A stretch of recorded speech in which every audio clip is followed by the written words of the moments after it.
Hello, अब हम अगला टॉपिक करते हैं जैकपॉट के लिए छलांग। तो जम्पी और ग्रम्पी एक खेल खेलते हैं। ठीक है, ग्रम्पी ने किसी एक संख्या पर खजाना रखा है, उदाहरण के लिए 24 पर रखा है। तो जम्पी एक छलांग के आकार का चयन करता है। यदि उसने 4 का चयन किया तो 0 से शुरू करते हुए 4 के गुणज पर छलांग लगानी पड़ेगी। जम्पी को खजाना मिल जाएगा यदि वह उस संख्या पर पहुंच जाए जहां ग्रम्पी ने खजाना रखा है। तो कौन सा छलांग का आकार जम्पी को 24 तक पहुंचाएगा? यदि वह 4 का चयन करता है तो जम्पी पहुंचता है 4, फिर 8, फिर 12, फिर 16, फिर 20, फिर 24। तो इस तरह से वो 24 तक पहुंच जाएगा। ठीक है, तो अन्य छलांगें क्या हो सकती हैं? वो 2 छलांग भी लगा सकता है। पहले 2 पे जाएगा, फिर 4, ऐसे ऐसे करते करते 24 पर जाएगा। 3 छलांग भी चूज़ कर सकता है, 3, 6, ठीक है, 9, फिर 12, इस तरह से 24 पे जाएगा, या 18 भी, या 12 भी। ठीक है, इस तरह से छलांगे मारते हुए वो जा सकता है। आप छलांग का आकार 1 और 24 के विषय में क्या कहेंगे? हाँ, वे भी 24 तक पहुँचेंगे। तो संख्याएं जो 1, 2, 3, 4, 6, 8, 12, 24, ये सभी 24 को क्या करती हैं? पूरी तरह से भाग देती हैं, विभाजित करती हैं। ऐसी संख्याओं को हम क्या कहेंगे? 24 के गुणनखंड या भाजक कहेंगे। ठीक है, तो ये 24 के क्या हो गए? गुणनखंड हो गए। ठीक है, इसी तरह यदि हमें 14 और 36 के गुणनखंड निकालने हैं तो हम 14 के गुणनखंड निकाल लेंगे, 1, 2, 7, 14। ठीक है, और 36 के गुणनखंड 1, 2, 3, 4, 6, 9, 12, 18, 36। अब हम क्या करेंगे? इन दोनों के सार गुणनखंड निकालेंगे, जो उभयनिष्ठ गुणनखंड है, जो दोनों में आते हैं। उससे क्या होगा? वे संभव छलांग के आकार मिल जाएंगे जिनसे दोनों खजानों पर पहुंचा जा सकता है, और उन दोनों संख्याओं के उभयनिष्ठ गुणनखंड है जिन पर खजाना रखा हुआ है। अब हमारा क्वेश्चन नंबर 1 है, 310 और 410 के बीच आने वाले 40 के सभी गुणज ज्ञात कीजिए। तो 40 के गुणज क्या होंगे? जो 40 के पहाड़े में आते हैं, नहीं, 40, 80, 120, 160, 200, 240, 280, 320, 360, 400, 440। अब हमें निकालने कौन से हैं? सिर्फ 310 और 410 के बीच के निकालने हैं। तो ये बीच के कौन से हो जाएंगे? 320 हो गए, 360 हो गए, 400 हो गए। तो ये 3 इसके बीच के हो गए। अगला क्वेश्चन है, सेकंड क्वेश्चन क्या कह रहा है कि एक ऐसा नंबर हमें पता करना है कि मैं 40 से कम एक संख्या हूँ, मेरा एक गुणनखंड है वो 7 है, और मेरे अंकों का जोड़ क्या है? 8 है। तो हमें 7 के गुणज निकालने हैं क्योंकि उसका गुणनखंड 7 है। तो 7 के गुणज जो 40 से कम होने चाहिए वो क्या हो जाएंगे? 7 दूनी 14, 7 21, 7 चौक 28, 7 5 35, 42। अब 42 तो हो नहीं सकता क्योंकि ये 40 से ज़्यादा हो गया, तो 35 हो जाएगा। ठीक है, 35 के अब हम इनके अंकों का जोड़ करके देखेंगे। ठीक है, इसके अंकों का जोड़ 5 आ रहा है, इसका 3 आ रहा है, इसका 10 आ रहा है, इसका 8 आ रहा है। तो हमें क्या है कि अंकों का जोड़ कितना होना चाहिए? 8 होना चाहिए। तो इस प्रकार 35 वो संख्या है जो 40 से कम है, और इसका एक गुणनखंड 7 है, और इसके अंकों का जोड़ क्या है? 8 है। अब आगे है, मैं 100 से छोटी एक संख्या हूँ, मेरे दो गुणनखंड 3 और 5 हैं, मेरा एक अंक दूसरे से एक अधिक है, तो बताओ मैं कौन सी संख्या हूँ? ठीक है, तो 100 से छोटी संख्या जिसके दो गुणनखंड 3 और 5 है, इसका मतलब ये किसके गुणज होंगे? 15 के गुणज होंगे। 3 गुना 5 यानी 15 के गुणज होंगे। तो इसलिए 15 के गुणज जो 100 से कम है हमने लिख ली। 15 एकम 15, 15 दूनी 30, 45, 60, 75, 90, 105 तो बड़ा चला गया। ठीक है, तो इसको कट कर देंगे। तो अब हम क्या करेंगे? अब देखेंगे कि कौन सी संख्या में एक अंक दूसरे से एक अधिक है। तो इसमें तो 4 अधिक है, इसमें 3 अधिक है, तो इसमें एक अधिक है ना, 45 में। तो हमारी संख्या क्या हो गई? वो 45 हो गई। ठीक है, थर्ड क्वेश्चन है, एक संख्या जिसके सभी गुणनखंडों का योग उस संख्या से दुगना हो संपूर्ण संख्या या परफेक्ट नंबर कहलाती है। संख्या 28 एक संपूर्ण संख्या है। कैसे? इसके गुणनखंड है 1, 2, 4, 7, 14 और 28। इनका योग 56 है जो कि 28 का दुगुना है। तो 1 से 10 तक के बीच एक संपूर्ण संख्या में ज्ञात करनी है। अब हमने क्या है? संख्या लिख ली, फिर उसके गुणनखंड लिख लिए, फिर उसका योग लिख लिया। अब देखेंगे कि वो योग जो है वो संख्या का दुगना आ रहा है या नहीं आ रहा है। तो इसका योग तो 3 आ रहा है, संख्या का दुगना तो 4 होना चाहिए। 3 के गुणनखंड 1 और 3 है, इसका योग 4 आ रहा है, जबकि संख्या का दुगना कितना आना चाहिए? 6 आना चाहिए। 4 के गुणनखंड 1, 2, 4, इनका सम 7 आ रहा है, जबकि 4 दूनी 8 होता है। 5 के गुणनखंड 1,5 6 आ रहा है, 1 + 5 6, जबकि 5 का दुगना है वो 10 होता है। अब हम 6 को लेते हैं, 6 के गुणनखंड है 1 2 3 6, ठीक है। इनका जब हम सम करते हैं तो 1 + 2 + 3 + 6 12 आ रहा है, और 6 का दुगना भी कितना होता है, 12 होता है। तो इसलिए हम कह सकते हैं कि 1 से 10 तक के बीच 6 एक क्या है, संपूर्ण संख्या है या परफेक्ट नंबर है। इसी तरह हम 7 का करके देखेंगे, ये भी नहीं आएगा, 8 का भी नहीं आएगा, 9 का भी नहीं आएगा और 10 का भी नहीं आएगा। तो 1 से 10 तक के बीच में संपूर्ण संख्या कौन सी है, सिर्फ 6 है।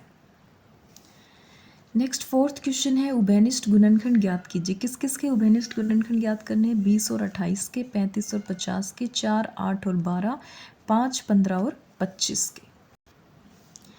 20 के गुणनखंड हम लिख लेंगे 1 2 4 5 10 20। इसी तरह 28 के गुणनखंड लिख लिए 1 2 4 7 14 28। तो उभयनिष्ठ गुणनखंड यानी जो दोनों में हो, तो 1 भी है, 2 भी है और 4 भी है। अभी इसी तरह 35 और 50 के गुणनखंड लिख लेंगे, तो 35 के हो गए 1 5 7 35, 50 के हो गए 1 2 5 10 25 और 50। तो उभयनिष्ठ हो गए यानी जो दोनों में है, तो 1 और 5। इसी तरह 4 8 और 12 के हो गए, तो 4 के हो गए 1 2 4, 8 के हो गए 1 2 4 8 और 12 के हो गए 1 2 3 4 6 12। तो तीनों में कॉमन क्या है, 1 है, 2 है और 4 है। तो ये इनके क्या हो गए, उभयनिष्ठ गुणनखंड हो गए। इसी तरह 5 15 और 25 के, तो 5 के गुणनखंड हो गए 1,5, 15 के 1,3,5, 15, 25 के हो गए 1,5, 25। तो उभयनिष्ठ गुणनखंड यानी जो तीनों में है, तो 1 और 5, ठीक है। अगला क्वेश्चन है, 3 ऐसी संख्याएं ज्ञात कीजिए जो 25 की गुणज है लेकिन 50 की नहीं है, ठीक है। तो हम 25 के भी गुणज लिख लेंगे, 25 दूनी 50, 25 ते 75, 25 चौके 100, 125, 150 इस तरह से। और 50 के भी गुणज लिख लिए, 50 100 150 200 250। अब देखेंगे इसमें से 3 ऐसी संख्याएं छांटनी है जो 25 के गुणज हो लेकिन 50 की नहीं हो। तो 25 हो गया, 75 हो गया और 125 हो, ठीक है।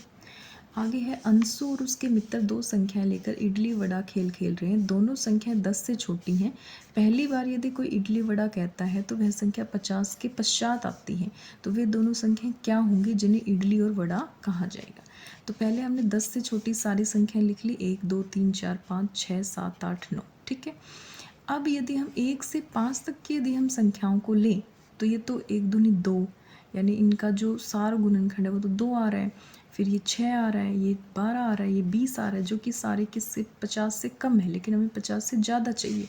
तो हम अब बड़ी संख्याओं के बारे में देखेंगे। तो 6 के गुणज हमने लिख लिए, ठीक है। 6 दूनी 12 18 इस तरह से 60 तक। 7 के गुणज लिख लिए, 8 के लिख दिए और 9 के लिख दिए। अब पहले 6 और 7 में देखो, 6 और 7 की जब हम बात करते हैं तो 42 आ रहा है, ठीक है। 42 इसका पहला जो है वो सार गुणनखंड आएगा। और 42 क्या है, ये 50 से छोटा है, जबकि हमें 50 से बड़ी संख्या चाहिए, तो ये भी कैंसिल हो जाएगा।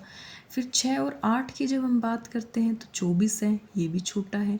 फिर 6 और 9 की बात करते हैं तो 18 है, ये भी छोटा है। अब हम 7 और 8 में देखते हैं। 7 और 8 में कॉमन चीज़ क्या है, 56 है, जो कि किससे बड़ा है, 50 से बड़ा है। तो ये 56 हो जाएगा, यानी 7 और 8 हो जाएगा हमारा इडली वड़ा हो सकता है। फिर 8 7 और 9 के बारे में देखते हैं तो 63 आ रहा है कॉमन फैक्टर, तो ये 7 और 9 भी हो जाएगा, ठीक है। 8 और 9 की बात करते हैं तो 72 आ रहा है, तो 8 और 9 भी हो जाएंगे। तो इस तरह से हमारे जो 56 63 और 72 हैं वो सार गुणनखंड है जो कि 50 से अधिक है। इसलिए दो संख्याएं जो इडली वड़ा हो सकती हैं वो कौन कौन सी हो सकती हैं, 7 और 8 हो सकती हैं, 7 और 9 हो सकती है, 8 और 9 हो सकती है। नेक्स्ट क्वेश्चन है, खजाने के खोज खेल में ग्रम्पी ने खजानों को 28 और 70 पर रखा है। दोनों संख्याओं पर पहुंचने के लिए छलांग का आकार क्या होना चाहिए। तो 28 के गुणज हो गए, यानी 28 के जो गुणनखंड हो गए वो क्या हो जाएंगे,